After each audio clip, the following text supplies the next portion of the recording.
Garuda Express, an international courier service.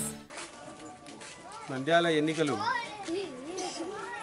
అధికార party కానీ ప్రతిపక్షం కానీ ఏం ఆర్భాటమయ్యా వాళ్ళది.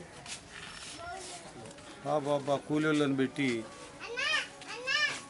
తప్పెట్లు మేళాలు పెట్టి తిరుగుతూ ఉంటే జనము ఈరోజు మంత్రులు, ఎమ్మెల్యేలు, ఎంపీలు అందరూ ఈడ తిష్ట వేసుకున్నారు. ఈరోజు ఓటర్ల కంటే బయట నుంచి వచ్చిన వాళ్ళు ఎక్కువ ఉన్నారు ఈ నంద్యాలలో. కంపు ఈరోజు వీళ్ళని చూసి అసహించుకుంటున్నారు. మేము చాలా సింపుల్గా మా యొక్క ప్రచారాన్ని తీసుకెళ్తున్నాం, ఓటర్లను కలుస్తున్నాం.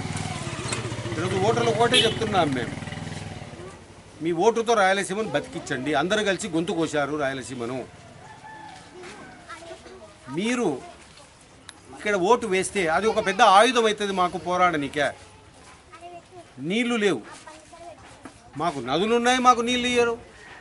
నదులు మావి కానీ నీళ్లు మాకు కాదు. అదే రకంగా ప్రతి ఇంట్లో 2-3 నిరుద్యోగులు ఉన్నారు, వాళ్ళకు ఉద్యోగాలే రావు, మట్టి పనికి పోతున్నారు. ఇటువంటివన్నీ కూడాను ఈరోజు రాయలసీమకే అన్యాయం జరుగుతూ ఉంది. ఎవడు మాట్లాడాడు?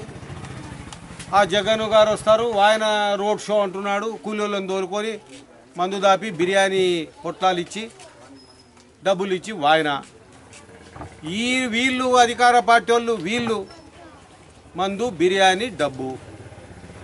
ప్రజలకు తెలియదేమయ్యా. చివరకు మేము అడుగుతున్నాం, రాయలసీమ కోటేయండి, రాయలసీమను బతికించండి. చాలా బాగా రెస్పాన్స్ ఉంది, ఒక సైలెంట్ రెవల్యూషన్ ఉంది ఇక్కడ. ఖచ్చితంగా అంతిమ విజయం రాయలసీమ పరిరక్షణ సమితిదే. మేమే గెలవబోతున్నాం. ఈ యొక్క పార్టీ ఫిరాయింపుదారులు, డబ్బు రాజకీయం చేసేవాళ్ళు, ఈ బిర్యానీ పొట్లాలతో మద్యంతో రాజకీయాలు చేస్తున్నటువంటి వాళ్ళకు సరైన బుద్ధి చెప్పాలని నిర్ణయానికి వచ్చారు ఈ నంద్యాల ఓటర్లు.